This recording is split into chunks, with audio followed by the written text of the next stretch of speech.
Fermeture des frontières, gel des avoirs, interdiction de voyage, ultimatum et menaces de guerre. C'est la panoplie non exhaustive des sanctions et des restrictions sauvages et arbitraires que la CEDEAO a pris à l'encontre du Niger après le coup d'État ayant déchu Bazoum Mohamed le 26 juillet 2023.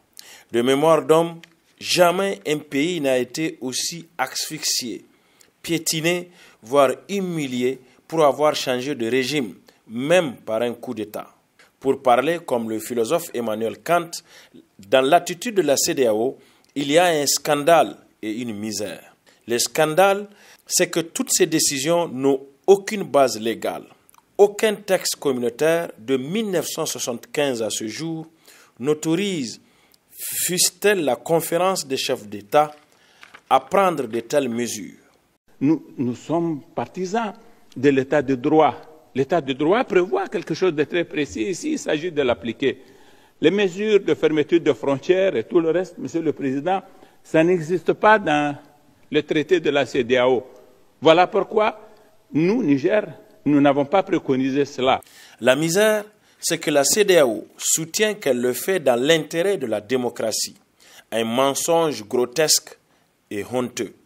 Comment des chefs d'État qui sont incapables de pratiquer la démocratie chez eux peuvent-ils l'exporter ou l'imposer ailleurs? À la candidature à un troisième mandat d'Alassane Ouattara, le président ivoirien de 78 ans a pris la parole au cours du traditionnel discours de veille de fête d'indépendance.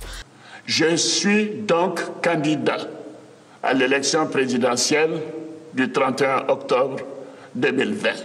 Comment la CEDEAO elle-même créée pour servir les peuples peut-elle et ose-t-elle se dresser contre la volonté d'un peuple à l'autodétermination, à l'indépendance véritable et à la souveraineté? Du reste, ce n'est pas la CEDEAO qui a apporté la démocratie dans ce pays.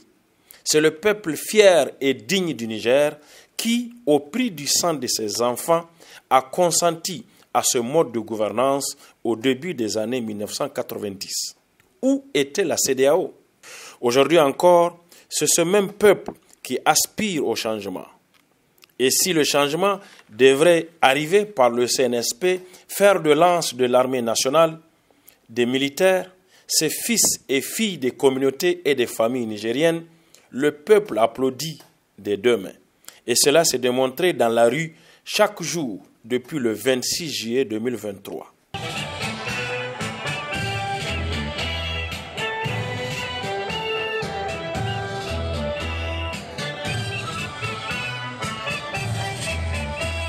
Les autorités déchues elles-mêmes n'en pensaient pas moins il y a quelques années quand ils étaient dans le camp du peuple. La 6e République est morte de sa mort naturelle. Elle est venue par la force, elle est partie par la force. Elle est partie comme elle était venue. Elle a mérité son départ. Nous avons franchi une grande étape. Nous sommes venus dire au Conseil suprême que nous le remercions.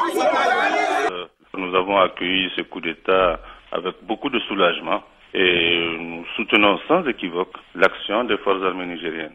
Mais absolument, l'armée nigérienne a toujours refusé d'être une milice au service de n'importe quel potentat.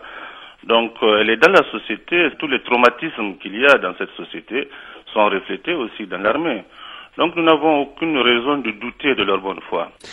À la vérité, ce n'est pas la CEDEAO qui veut coûte que coûte attaquer le Niger et verser du sang africain. Ce sont 3 chefs d'État de pays pourtant frères et amis de longue date du Niger. Ces 3 chefs d'État ont 2 dénominateurs en commun. 1. Ils ne sont démocrates que de façade. 2. Ils sont des laquais de la France.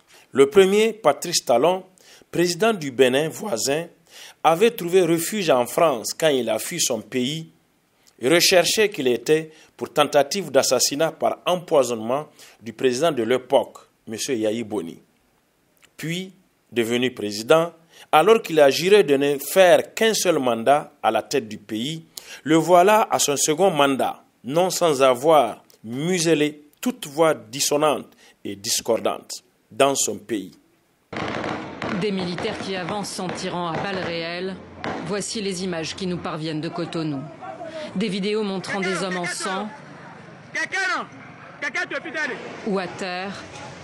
Des sources disent que 3 personnes ont été tuées. La situation dans le quartier de l'ancien chef de l'État, Boni Yayi, reste confuse. Et en neutralisant toute candidature sérieuse face à la